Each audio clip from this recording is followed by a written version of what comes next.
40 साल तक जिसने डराया, अतीक अहमद बहुत गिड़गिड़ाया।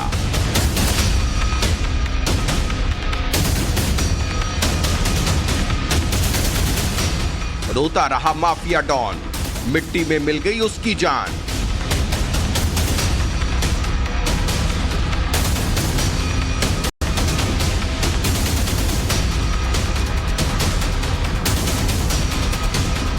तस्वीरें उस जनाजे की हैं जो यूपी में माफिया राज के अंत की कहानी बयां कर रहा है।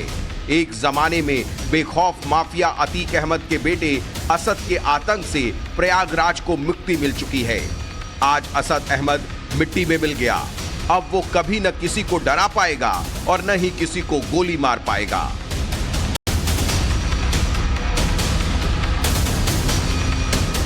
लेकिन एक तरफ जब असद को दफन किया जा रहा था, ठीक उसी वक्त असद का माफिया बाप अतीक अहमद हवालात में गिड़गिड़ा रहा था। पुलिस वालों से मिन्नतें कर रहा था, अल्लाह की दुहाई दे रहा था और कानून का हवाला दे रहा था। बस एक ही रट लगा रहा था कि एक बार असद को देख लेने दो।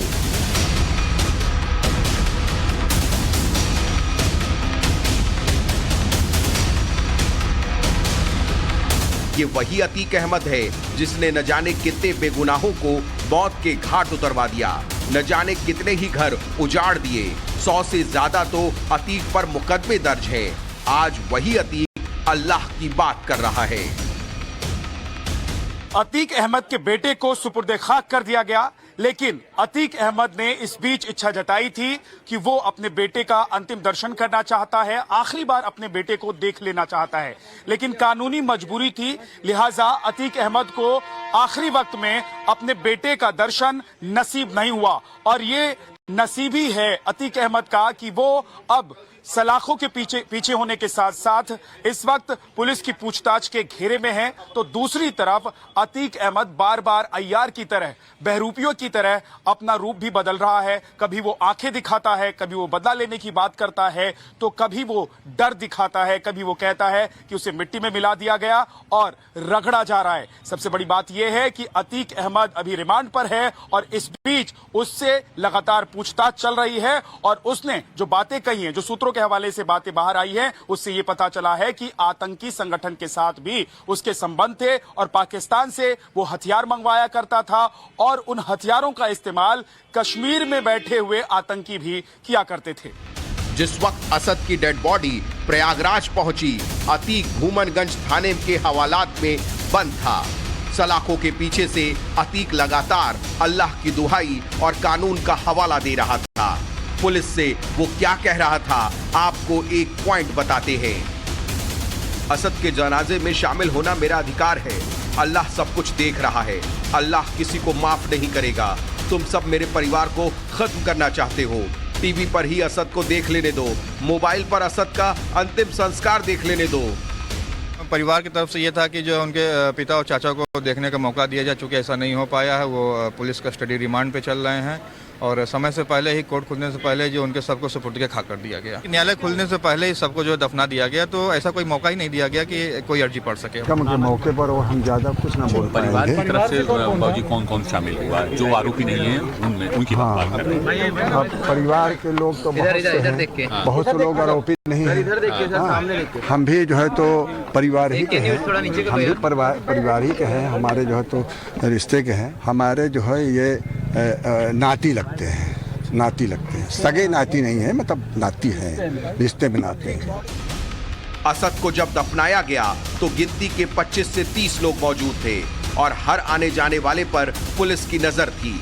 असद के पुश्तैनी घर के आसपास सादी वर्दी में महिला पुलिसकर्मियों को तैनात किया गया था और ड्रोन से भी निगरानी रखी जा रही थी। आशंका थी कि असद की मां शाइस्ता परवीन किसी भी हाल में जनाजे में शामिल हो सकती है। इस बीच जितने भी लोगों ने कब्रिस्तान में एंट्री ली, पुलिस ने हर व्यक्ति का नाम रजिस्टर में दर्ज किया।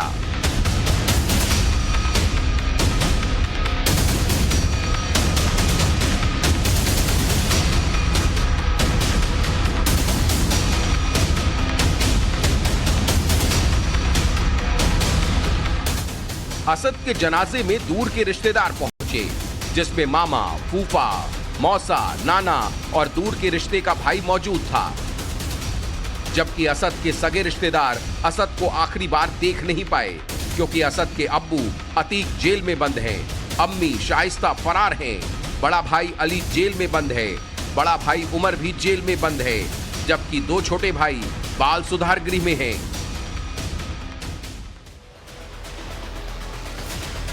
तो यूपी एसटीएफ की टीम ने अतीक अहमद के तीसरे नंबर के बेटे असद अहमद और उसके करीबी मोहम्मद गुलाम को भी मुठभेड़ में मार गिराया था। दोनों की उमेश पाल हत्याकांड में इन्हें वांटेड थे और 5-5 लाख के इनामी थे। यूपी में पहली बार ऐसा है जब किसी बड़े माफिया के परिवार वालों को भी मुठभेड़ में मार गिराया गया हो। ढेर भले ही अतीक का बेटा हुआ है, लेकिन इसे हौसले कई बड़े अपराधियों के टूटेंगे जो अब तक अपने आप को सुरक्षित मान रहे थे। लेकिन पुलिस के सामने अभी भी अतीक के पूरे साम्राज्य का अंत करने की बड़ी चुनौती बनी हुई है।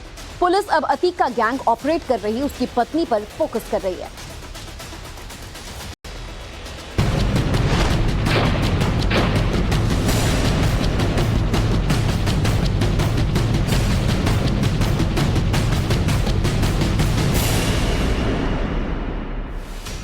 असद को आज सपुर्दे खाक कर दिया गया है। माफिया के कलेजे का टुकड़ा मिट्टी में मिलाया जा चुका है, लेकिन बेटे को इस अंजाम तक पहुंचाने में अतीक अहमद की खास भूमिका रही। जी हां, जब असद 11 साल का था तो एक पारिवारिक कार्यक्रम में उसके हाथ में पिस्टल देकर 12 राउंड फायरिंग कराने वाले अतीक और अशरफ सबसे आगे थे। घर का माहौल पिता और चाचा की दुस्साहस बढ़ाने वाली सरपरस्ती के चलते स्कूल में असद की गुंडागर्दी के कई किस्से चर्चा में रहे। असद अपने पहले ही मुकदमे में 5 लाख का इनामी बन गया।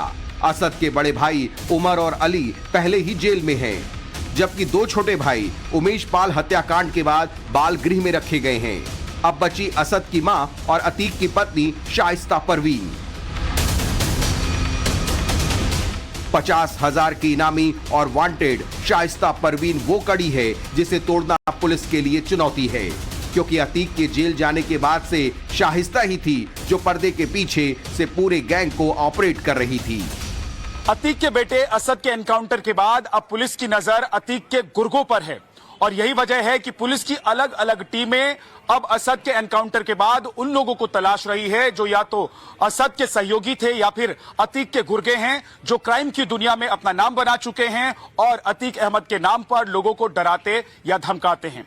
दूसरी तरफ अब अतीक की पत्नी पर भी पुलिस की नजर है। इस बात की आशंका थी कि अपने बेटे के जनाजे में शामिल होने के लिए वो रूप बदलकर या किसी भी तरीके से पहुंच सकती है या फिर सरेंडर कर सकती है, लेकिन शाइस्ता पहुंची नहीं। तो अब जाहिर सी बात है कि पुलिस की टीम शाइस्ता को पकड़ने के लिए लगातार दबिश दे रही है और खोजबीन में लगी हुई है। लेकिन इससे आगे निकलकर अब अतीक की पूछताछ के बाद अतीक से जो बातें सामने आ रही हैं, उस मामले का भी इन्वेस्टिगेशन किया जा रहा है, उन मामलों की भी छानबीन की जा रही है और कहा यह जा रहा है कि अतीक ने जो जानकारी पुलिस को दी है उसके आधार पर अब इस पूरी जांच को आगे बढ़ाया जाएगा और उन हथियारों के बारे में भी जानकारी हासिल की जाएगी जो विदेश से अतीक मंगवाया करता था। जानकारी के मुताबिक अतीक की पत्नी शाइस्ता ने ही उमेश पाल हत्याकांड के बाद गुलाम को असद का साथ न छोड़ने को कहा था और गल्फ कंट्री भागने का आदेश दिया था।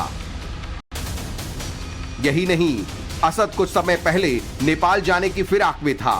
शाइस्ता ने इसकी भी पूरी तैयारी कर ली थी, लेकिन वहां एसटीएफ की टीम पहले से लगी थी, जिसकी वजह से वो छिप नहीं सका और शाइस्ता की ये चाल कामयाब नहीं हो पाई।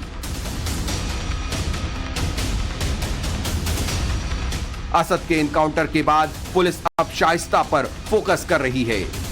आज ऐसे में शाइस्ता की खोज में पुलिस कछार इलाके पहुंची। गंगा के करीब होने की वजह से ये इलाका महफूज हो जाता है, क्योंकि यहाँ भागने में आसानी होती है। इसके साथ ही अतीक का नेटवर्क भी यहाँ मजबूत रहा है और उसके कुछ गुर्गों के यहाँ के लोगों से अच्छे ताल्लुकात हैं। ऐसे में शाइस्ता को यहाँ आसानी से शरण मिल सकती है। कछार के अलावा पुलिस को शाइस्ता के कौशाम्बी में भी छिपे होने का आशंका है। तलाश जारी है किसकी? अतीक अहमद की पत्नी शाइस्ता परवीन की, जो इस समय गद्दी संभाल रही थी, क्योंकि अतीक अहमद था जेल में। ये गंगा का कछार इलाका है, यहां पर एसटीएफ ने 2 से लेकर 4 बार तक रेड की है, कई बार एसटीएफ की टीम पहुंची है। ये वो इलाका है जहां पर शाइस्ता परवीन छिपी हो सकती है, क्योंकि गंगा के कछार में अतीक अहमद का नेटवर्क बहुत मजबूत है। असला कहां छिपे हो सकते हैं, इसकी पूछताछ की जा रही है। रुपयों का लेन देन कैसे हो सकता था? अशरफ और अतीक से ये सच उगलवाए जा रहे हैं, उससे निकलवाया जा रहा है कि कहां कहां उसका नेटवर्क, कहां कहां उसका तंत्र फैला हुआ था, कौन कौन लोग उसके आर्थिक रूप से मजबूत किया करते थे। शाइस्ता पर शिकंजा कितना कस चुका है, इसका अंदाजा इस बात से लगाया जा सकता है कि वे आज अपने कलेजे के टुकड़े को आखिरी बार देखने भी नहीं आई। घर कब्रिस्तान पर चप्पे चप्पे पर पुलिस की नजर थी। शाइस्ता को तलाशने के लिए स्पेशल महिला कमांडो भी तैनात की गई थी। शाइस्ता पुलिस के हाथ नहीं लगी, लेकिन अतीक के चकिया वाले घर से पुलिस ने 2 संदिग्ध महिलाओं को दबोचा। बताया जा रहा है कि इन महिलाओं से पुलिस को शाइस्ता का सुराग मिल सकता है। वहीं बेटे के एनकाउंटर के बाद अतीक अब बदले की प्लानिंग बना रहा है। गद्दी में आएंगे तो बताएंगे कि धमकी दे रहा है। ऐसे में सवाल यह है कि किससे बदला, योगी से या असद का एनकाउंटर करने वाले 8 पुलिस वालों की टीम से, या फिर असद की खबर देने वाले खबरियों से? अतीक का टारगेट कौन है? तो किसी की मति भ्रष्ट हो जाए तो उसमें क्या किया जा सकता है। इस तरह की बेवकूफ़ी करके आज ऐसी स्थिति आ गई है कि लगभग पूरा गैंग जेल में है, पूरा परिवार के जेल जाने की स्थिति है। और मुझे उम्मीद है कि ऊपर वाला उन्हें सुबुद्धि देगा और कानून के सामने समर्पण करेंगे और आगे से फिर इस तरह की कोई घटना नहीं करेंगे। अतीक सपने में कुछ भी देख ले, लेकिन एक बात तो साफ समझे कि न वो कभी बाहर आएगा, न उसकी गद्दी लगेगी। उमेश पाल हत्याकांड के बाकी बचे 3 आरोपियों की खबर भी जल्द आएगी। उमेश पाल की हत्या के बाद योगी ने विधानसभा में ऐलान किया था कि मुजरिमों को मिट्टी में मिला दिया जाएगा। इसके बाद पुलिस भी हरकत में आई और महज 72 घंटे के अंदर 27 फरवरी को पहला एनकाउंटर इन बदमाशों के ड्राइवर अरबाज का हो गया। इसके बाद 6 मार्च को पुलिस ने उमेश पाल पर पहली गोली चलाने वाले विजय चौधरी उर्फ उस्मान को मार गिराया और 13 अप्रैल को असद और गुलाम एनकाउंटर में ढेर हो गए। अब बारी शाइस्ता परवीन की, जिस पर शिकंजा लगभग कस चुका है। अतीक और अशरफ से लगातार पूछताछ कर राज उगलवाए जा रहे हैं। प्रयागराज में अतीक के करीबियों पर छापेमारी हो रही है। वहीं पूरे मामले में अब एसटीएफ की भी एंट्री हो चुकी है। प्रयागराज में आज एसटीएफ की टीम अतीक से पूछताछ करने पहुंची। इसके साथ ही अतीक का अंडरवर्ल्ड कनेक्शन भी खंगाला जा रहा है। कुल मिलाकर कहा जा रहा है कि अतीक के गुनाहों का हिसाब पूरा होने वाला है। ब्यूरो रिपोर्ट, टाइम्स नाउ नव भारत।